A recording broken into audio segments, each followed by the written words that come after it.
मैंने सुना है कि एक खेत में एक नकली आदमी खड़ा है। सभी खेतों में नकली आदमी खड़े हैं। ऐसे तो दुकानों में, दफ्तरों में, ऑफिसों में सब जगह नकली आदमी खड़े हैं, लेकिन उनको पहचानना जरा मुश्किल है क्योंकि वे चलते फिरते हैं, बातचीत करते हैं।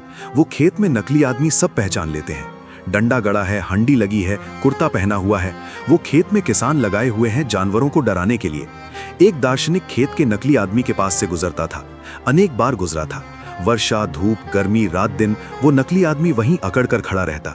नकली आदमी हमेशा अकड़े हुए रहते हैं क्योंकि अगर अकड़ चली जाए तो कहीं नकल न खुल जाए। तो जहां भी अकड़ा हुआ आदमी देखें, समझना कि नकली आदमी है।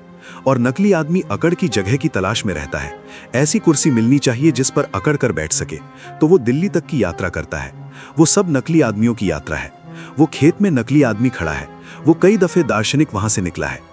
कई दफे उसका मन हुआ कि इस मूर्ख से पूछें कि तू अकेला खड़ा रहता है, कभी घबराता नहीं है, ऊबता नहीं है, बोर्डम नहीं मालूम पड़ती, कोई संगी न कोई साथी। वर्षा आती है, धूप आती है, तू खड़ा ही रहता है, तुझे मजा क्या है? और जब भी मैं निकलता हूं तू अकड़ा रहता है और ऐसा लगता है कि बड़ा खुश है। एक दिन हिम्मत जुटाकर वो दार्शनिक उसके पास गया। दार्शनिक को हिम्मत जुटानी पड़ती है क्योंकि नकली आदमियों से प्रश्न पूछना बड़ा खतरनाक है, क्योंकि नकली आदमी नाराज हो जाता है क्योंकि उसने सभी प्रश्नों के झूठे उत्तर मान रखे हैं। अगर आप उससे प्रश्न पूछिए तो उसके झूठे उत्तर खिसकने लगते हैं। वो कहता है प्रश्न पूछो ही मत। नकली आदमी सिर्फ उत्तर की मांग करता है, प्रश्न की कभी मांग नहीं करता। जो आदमी उससे प्रश्न पूछता है वो कहता है गोली मार देंगे। सुकरात को इसलिए तो जहर पिला देता है क्योंकि सुकरात नकली आदमियों को सड़क पर पकड़ लेता है और कहता है रुको और मेरे प्रश्न का जवाब दो। अब प्रश्न का जवाब नहीं, और हर नकली आदमी समझता है सब जवाब मेरे पास है। और जब पूछने वाला मिलता है तो जवाब बह जाते हैं। पानी में जैसे नकली रंग, कच्चा रंग बह जाता है। तो वो नकली आदमी था।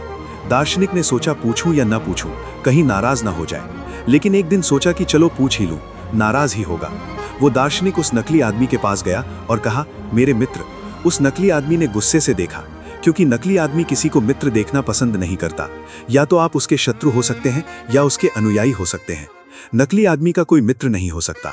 उसके शिष्य हो सकते हैं, शत्रु हो सकते हैं, नकली आदमी के मित्र नहीं हो सकते। हिटलर का कोई मित्र नहीं है।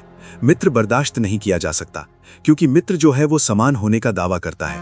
नकली आदमी किसी को समान नहीं मानता। उसने कहा, मित्र तुमसे मेरी क्या मित्रता है? फिर भी उसने कहा, मैंने सिर्फ संबोधन किया, नाराज मत हो जाओ। मुझे कुछ सूझा नहीं इसलिए मैंने ये संबोधन किया। ये सवाल महत्वपूर्ण नहीं है। मैं कुछ और पूछने आया हूँ। मैं ये पूछने आया हूँ कि वर्षा, धूप, रात दिन तुम अकेले खड़े रहते हो, ऊब नहीं जाते, घबरा नहीं जाते, बेचैन नहीं हो जाते? वो नकली आदमी खिलखिलाकर हंसने लगा। उसने कहा, बेचैन, ऊब, अरे बड़ा आनंद है यहाँ। दूसरों को डराने में बड़ा आनंद आता है। पक्षी डरकर भागते हैं, बहुत मजा आता है। जानवर डरकर भागते हैं, बहुत मजा आता है। दूसरों को डराने में बहुत आनंद है, एकदम आनंद ही आनंद है। उस दार्शनिक ने कहा, तुम ठीक कहते हो। नकली आदमियों को सिर्फ दूसरों को डराने में ही आनंद आता है और कोई आनंद नहीं आता। अपने पास बड़ी तिजोरी है, छोटा तिजोरी वाला डर जाता है। अपने पास बड़ा मकान है, छोटा मकान वाला डर आता है। अपने पास दिल्ली का पद है, पूना का पद वाला डर जाता है। नकली आदमी को दूसरे को डराने में मजा आता है। उसका आनंद सिर्फ एक है, दूसरे को भयभीत करना। और ध्यान रहे, जो आदमी दूसरे को भयभीत करने में आनंदित होता है वो आदमी स्वयं भयभीत होना चाहिए, अन्यथा ये आनंद असंभव है। जो भयभीत है वही भयभीत करके आनंद लेता है। क्यों? क्योंकि जब वो दूसरे को भयभीत कर देता है तो उसे विश्वास आता है कि अब मैं भयभीत नहीं हूं। जब वो दूसरे को डरा देता है तो वो कहता है बिल्कुल ठीक, मुझसे दूसरे डरते हैं, मुझे डरने की क्या जरूरत है? वो डराने के लिए है, किसी से न डरने के लिए है। लेकिन चाहे डराने के लिए तलवार हो और चाहे न डरने के लिए तलवार हो, तुम डरे हुए आदमी हो। तलवार हर हालत में सिद्ध करती है। उस दार्शनिक ने कहा कि बिल्कुल ठीक कहते हो। नकली आदमी सदा दूसरों को डराने में आनंद लेते हैं। वो फिर खिलखिलाकर हंसने लगा और उसने कहा, तुमने कभी कोई असली आदमी भी देखा?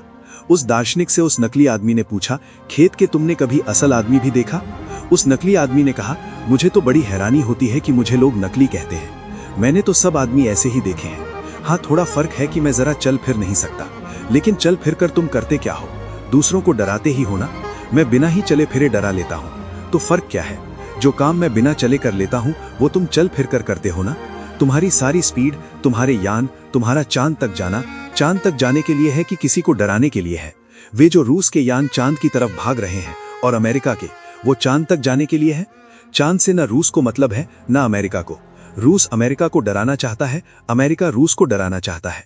जो पहले पहुंच जाएगा वो डराने में समर्थ हो जाएगा। सारी गति डराने के लिए चल रही है। उस नकली आदमी ने कहा, तुम्हें कोई असली आदमी मिला? उसका उत्तर वो दार्शनिक नहीं दे सका। आपसे भी पूछा जाए तो उत्तर बिल्कुल मुश्किल है।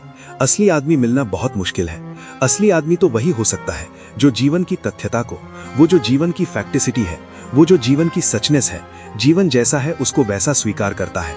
न भयभीत है, न सुरक्षा की खोज में है, न चिंता में है। जीवन जैसा है, जन्म है तो जन्म, मृत्यु है तो मृत्यु, स्वास्थ्य है तो स्वास्थ्य, बीमारी है तो बीमारी, सबको अंगीकार करता है।